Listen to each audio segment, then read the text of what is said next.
নমস্কার বন্ধুরা, আমার রেসিপি হাটে আপনাদের সকলকে স্বাগত জানাই। আজকে আমি করব গুড় দিয়ে আমের আচার। তার জন্য এখানে আমি 1 কিলো মতন আম নিয়ে নিয়েছি এবং আমটা কেটে কিন্তু দেখুন আমি সিদ্ধ করে নিয়েছি। প্রচণ্ড টক আম, প্রচণ্ডভাবে গলেও গেছে। আর এখানে আমি নিয়েছি 1 বাটি আখের গুড়। আর এখানে আমি নিয়েছি মৌরিটা এখনও আমি একটু ভেজে গুঁড়ো করে নেব। আর নিয়েছি আমি 3টে শুকনো লঙ্কা, এগুলো আমি একটু ভেজে আলাদা আলাদা করে গুঁড়ো করে নেব। দেখুন বন্ধুরা, কড়াইটা কিন্তু গরম হয়ে গেছে। এবার এর মধ্যে আমি মৌরিগুলো দিয়ে দিচ্ছি। আঁচটা আস্তে করে দিলাম।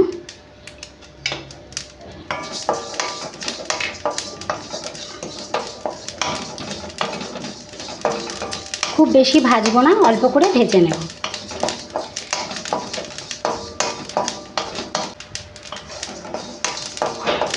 দেখুন এগুলো কিন্তু ভাজা ভাজা হয়ে গেছে, জাস্ট হালকা ভেজে নেব, খুব বেশি না কিন্তু। বন্ধুরা, এবার শুকনো লঙ্কা 3টে আমি একটু হালকা করে ভেজে নেব।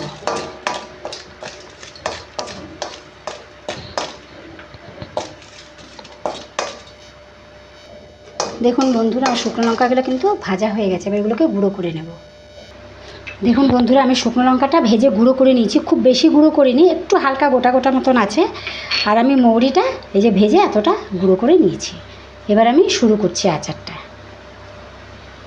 দেখুন বন্ধুরা, আমার কড়াইটা কিন্তু গরম হয়ে গেছে। এবার যেহেতু গুড়টা দেবো, তার জন্য গুড়টা পট করে দিলে লেগে যেতে পারে, তার জন্য অল্প করে আমি একটু জল দিয়ে নিলাম। জলটা দিয়ে একটু নাড়িয়ে নিলাম। এবার আমি গুড়টা দিয়ে দিচ্ছি।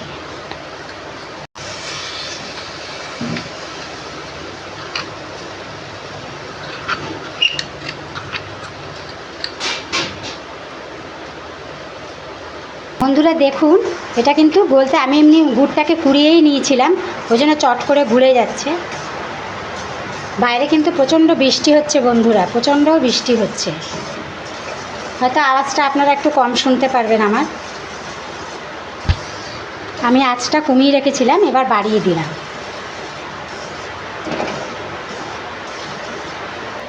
দেখুন বন্ধুরা, আমি গুড়টা কিন্তু জাল দিচ্ছি। এটা জাল দিতে দিতে একটা খুব সুন্দর কালার চলে আসবে।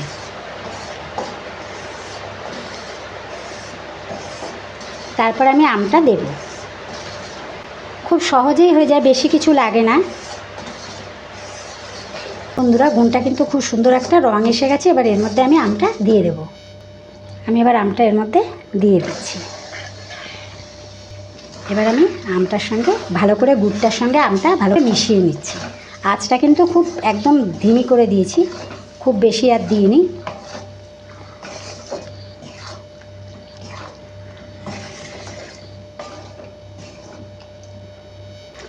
দেখুন বন্ধুরা, আমটা দেওয়ার পরে কিভাবে জল বেরিয়েছে আমের থেকে।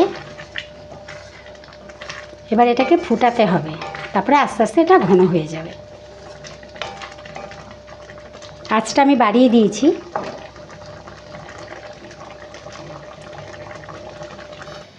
দেখুন বন্ধুরা, ঘন হয়ে এসছে। এবার আচারটা হয়ে এসছে। আমি আরেকটু টানিয়ে নেব, যেহেতু আমি শুকনো করব।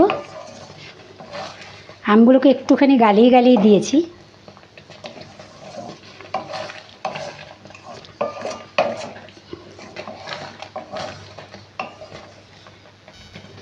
দেখুন বন্ধুরা, আঁচটা কমিয়ে দিয়েছি, আমার আচারটা হয়ে গেছে। এবার শুকনো লঙ্কার গুঁড়োটা আমি এর মধ্যে দিয়ে দিলাম। আর এখানে মৌরি গুঁড়িটা পুরোটাই আমি দেবো, কেন মৌরি গুঁড়োর একটা খুব সুন্দর গন্ধ থাকে।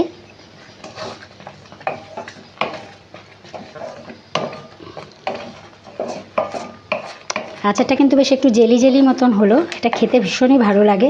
এমনিও খাওয়া যায় বা ডালের পাশে ভাতের পাশেও আপনারা খেতে পারবেন। বাদবাকি মৌরিটা আমি এর মধ্যে দিয়ে দিলাম।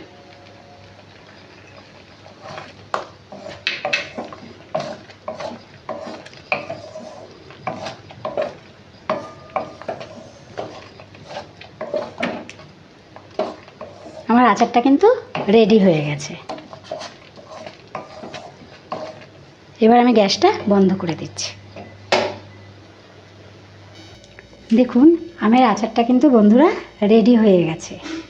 খুব সামান্য জিনিস দিয়েই করলাম। শুকনো লঙ্কার একটু মৌরি গুঁড়ো দিয়েছি আর গুড়, আর একটু জেলি জেলি করে নিয়েছি। একটুখানি আমি নরম করে দিয়েছি, কারণ আমগুলো প্রচণ্ডই টক ছিল, ওই জন্য গলেও গেছে।